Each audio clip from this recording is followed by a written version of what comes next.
저는 20살 때 수련회를 통해 우리 목사님을 만나게 되었습니다. 그날 목사님께서 전해주시는 말씀을 통해 하나님께서는 저에게 찾아와 주셨고 인격적으로 하나님을 만나는 은혜를 경험하게 되었습니다. 이후 우리 교회의 양육 훈련을 단순, 지속, 반복으로 받으며 신앙의 성장과 복음의 은혜를 계속해서 누려가고 있습니다. 제가 전한 복음을 듣고 영혼이 살아난다는 것은 너무나 행복한 일이었습니다. 저는 영혼이 보이는 대로 행복 모임을 열고 복음을 전했습니다. 복음을 전하는 데 있어서 때와 장소는 별로 중요하지 않았습니다. 학교에서도, 가정에서도, 카페에서도, 병원에서도, 장례식장에서도, 길가에서도, 훈련소에서도 복음을 전했습니다. 언제 어디서든 복음을 전하기만 하면 영혼이 살아나고 눈물이 있고 변화가 일어나는 은혜가 있었습니다. 하지만 저희 집안의 복음화는 아직 이루어지지 못했습니다. 가정의 복음화가 쉽게 되지 않고 어려움이 지속되고 있었습니다. 하지만 저는 기도하며 훈련을 받고 훈련받은 대로 복음을 전하는 행복한 사역을 하고 있었습니다. 그런데 복음을 전하고 훈련받는 타이밍에는 어김없이 가정에 큰 문제들이 찾아왔었습니다.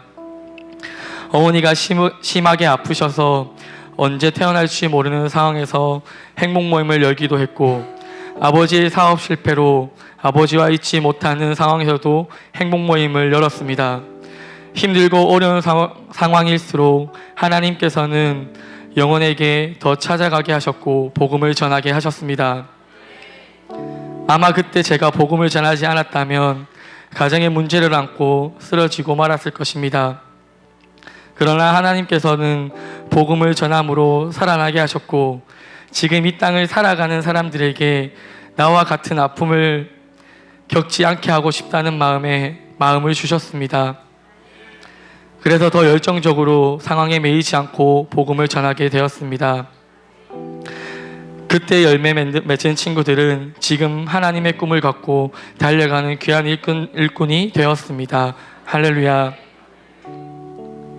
비전에 붙들려 복음만 전하며 살아가고 있던 저에게 어느 날 목사님께서 다른 환경은 다른 부르심이다. 하나님께서 너를 목회자로 부르고 계실지 모르니 기도해보라고 하셨습니다. 저는 당황스러우면서도 많이 놀랐습니다. 사실 그 무렵 저는 태어나서 처음으로 존경하게 된 목사님의 삶을 보면서 힘들겠지만 정말 행복하겠다라는 생각이 자라나 나도 저렇게 살고 싶다고 생각을 해보고 있었습니다. 그래서 말씀이 들려지자마자 곧장 참 많이 기도했습니다.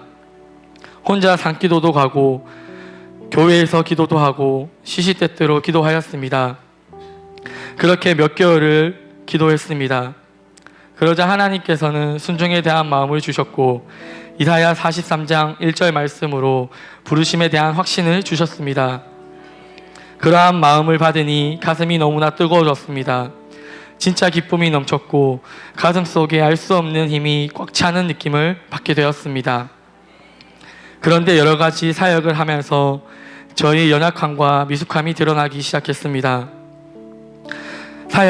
저의 사역은 실수투성이었습니다. 제자가 되겠다고 외치면서 그렇지 못한 행동들만 하게 되었습니다. 반복되는 미성숙한 제 자신의 행동들이 저를 짓누르고 있었습니다. 한 가지를 바로잡아 주시고 품어주시면 또 다른 죄를 짓고 잘못하는 제가 너무 싫었습니다. 점점 불러주신 하나님 앞에 부끄러웠고 난 아니야 라는 생각들로 가득 차게 되었습니다. 결국 상황을 피해 도망을 갔습니다. 그렇게 정확하게 7주를 돌아가지 못하고 방황하게 되었습니다. 방황하던 때 하나님께서는 이상한 경험을 하게 하셨습니다. 나도 모르게 입에서 이상한 말이 계속 나오는 것입니다. 말씀을 외우듯이 반복해서 했지만 그것이 무슨 말씀인지 알지 못하였습니다. 그런 현상이 지속되더니 나중에는 정확한 말이 되게 하셨습니다. 바로 사도행전 1장 8절 말씀이었습니다. 자나깨나 그 말씀을 고백하게 하셨습니다. 이러한 나날이 반복되자 어느 순간 하나님을 경외하는 마음이 들었고 예배의 자리로 다시 돌아오게 되었습니다. 지금 생각해보면 그 모든 것이 하나님께서 저를 돌아오게 하시려고 부르신 것임을 확신합니다. 그렇게 돌아와 진심으로 하나님께 회개하고 목사님과 교회에 충성을 다할 것을 결단하며 다시 훈련을 받았습니다. 그러나 부르심에 대한 의무는 사라지지 않고 나를 사로잡았습니다. 나 같은 사람은 안 된다, 큰일 난다라는 생각들로 가득했습니다. 그러나 부르심에 대해 부인을 하면 할수록 하나님은 설교 말씀으로 항상 찾아오셨습니다. 정말 놀랍다 할 정도로 내가 부인하고 걱정하고 질문할 때마다 말씀해 주셨습니다. 그래서 저는 하나님께 확실한 응답을 받기 위해 묻고 또 물으며 다시 기도하기 시작했습니다. 하나님께서는 저에게 몇 가지 상황으로 크게 확신을 주셨습니다. 먼저는 아울리치에 갔을 때 하나님께서는 저에게 추수한 일꾼이 없다고 하셨습니다. 그리고 헌신의 밤 기도할 때 왜 일전에 사도행전 1장 8절 말씀을 주셨는지 알게 하셨습니다. 하나님께서는 저를 땅끝까지 복음 전하는 자로 부르셨다고 말씀하셨습니다. 그리고 지난날 제가 하나님께 기도하고 고백했던 것들이 생각나게 하셨습니다. 2012년 컨퍼런스를 참석했을 때 북한 선교에 대한 강의를 들었습니다. 당시 선교에 대해 전혀 알지 못했을 때도 불구하고 강의를 듣는 내내 알 수 없는 감정들로 눈물이 흘렀습니다. 그리고 곧장 하나님 저를 그곳으로 보내주세요. 제가 저기 가겠습니다 라는 고백을 했습니다. 그때는 알 수 없는 고백이었는데 돌이켜 생각해보니 하나님께서는 우리 목사님을 만나게 하시고 벌써부터 저를 부르고 계셨다는 것을 깨닫게 되었습니다. 그렇게 저는 아울리치를 통해 하나님께서 저를 사역자로 선교사로 사용하고 싶다는 것을 확신하게 되었습니다. 또 하나님께서는 집중훈련 중에도 말씀해 주셨습니다. 훈련 중 강사 목사님을 통해 목회자의 부르심에 대한 확신을 심어주시고 축복해 주셨습니다. 전 아울리치와 집중훈련으로 목회자와 선교사로 쓰실 것을 확신하게 되니 더 잘 준비되어야겠다고 결단하게 되었습니다.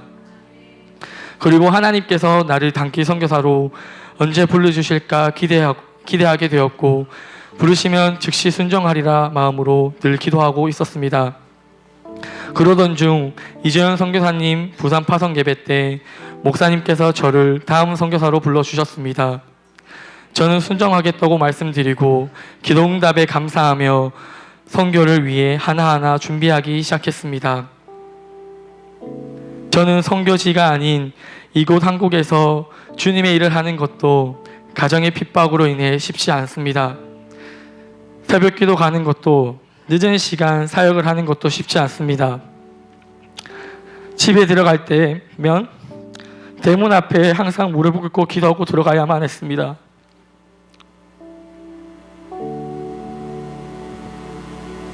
이런 분위기 속에 선교를 이야기한다는 것은 쉽지 않았습니다.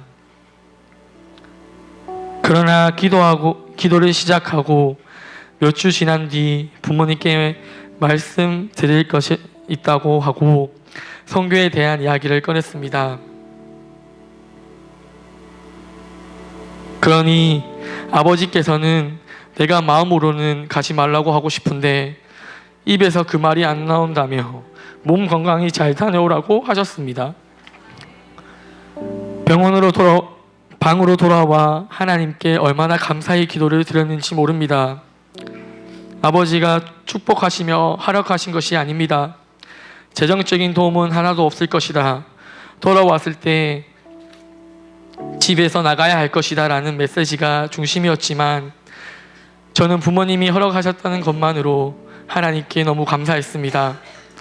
가정이 땅끝이라고 늘 이야기합니다.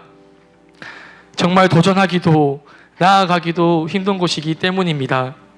그러나 이번엔 피하지 않고 땅끝에 처음으로 도전하게 되었습니다. 두렵고 떨리지만 하라 하신 대로 순종하니 하나님께서 역사하심을 경험하게 되었습니다. 그리고 늘 순종하지 않으려고 100%가 아닌 99%의 순종이 문제였음을 알게 되었고, 선교를 준비하는 과정 그리고 선교의 현장에서 하나님께 100% 순종함으로 달려나가야겠다고 결단하게 되었습니다. 이때부터 하나님께서 선교의 문을 활짝 여셨습니다. 모든 것이 되어지는 것입니다. 재정 또한 마음으로 짐이 있었으나 초기 비용부터 후원금까지 하나님께서 하나도 부족함 없이 채워주셨습니다. 필요한 선교비 재정을 100% 준비되게 하셨고, 그곳에서 필요한 모든 것을 사람을 통하여 하나하나 모두 채워주셨습니다. 준비하는 지금 정말 기적을 경험하는 것 같습니다. 이제 저만 잘하면 됩니다. 하나님께서 모든 것을 준비하시고 부르셨고 인도 땅으로 가라 하십니다. 윤활계 선교 대표 김성곤 목사님께서 최종 면접 때 저에게 선교를 통해 무엇을 기대하고 변화하고 싶냐고 물으셨습니다. 저는 성도의 삶을 넘어 제자의 삶을 넘어 그리스도의 군사가 되고 싶다고 말씀드렸습니다. 선교는 하나님께서 하시는 것입니다. 그리스도의 남은 고난에 동참할 기회를 주심에 감사합니다. 그곳에서 만날 하나님을 기대합니다. 아직 가정의 복음화가 되지 않았고 부모님의 마음이 열리지 않아서 교회로부터 포성받는 오늘 이곳에 부모님이 계시지 않습니다. 그러나 괜찮습니다. 큰숲 맑은 샘 교회 가족이 저와 함께하기에 더 힘이 납니다. 늘 우리 교회 셀들을 보며 가족같이 여기며 기도합니다. 남성 셀을 보며 아버지라 생각하고, 여성 셀을 보며 어머니라 생각하고, 청년 셀을 보며 친구라 생각하고, 요다엘과 주니어를 바라보며 동생이라 생각합니다.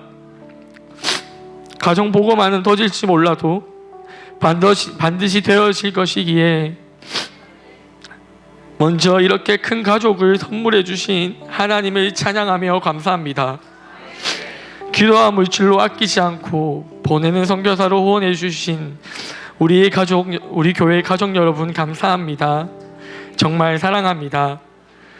열정을 다해 생명 걸고 주님의 일을 감당하고 돌아오겠습니다. 사랑하는 목사님 감사합니다. 갈 길을 잃은 저를 사명의 길로, 비전의 길로, 축복의 길로 인도해 주셔서 감사합니다. 사랑하는 목사님은 저의 아버지이십니다. 그렇기에 저는 목사님의 훈계가 너무 행복했습니다.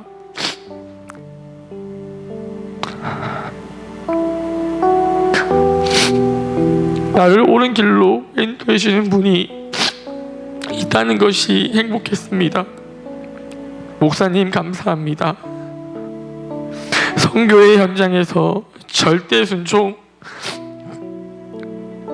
절대 복종을 배우고 영혼을 살리고 일꾼을 세우고 교회를 든든히 하는 일을 목사님과 평생 함께하기 위해 잘 훈련되어지고 오겠습니다. 근심시키고 걱정시키는 제자가 아닌 좋은 제자가 되어 돌아오겠습니다. 마지막으로 나를 건지시고 나를 사명자로 부르시고 제자로서의 삶을 인도하시고 선교사로 불러주신 하나님께 이 모든 영광을 올려드립니다.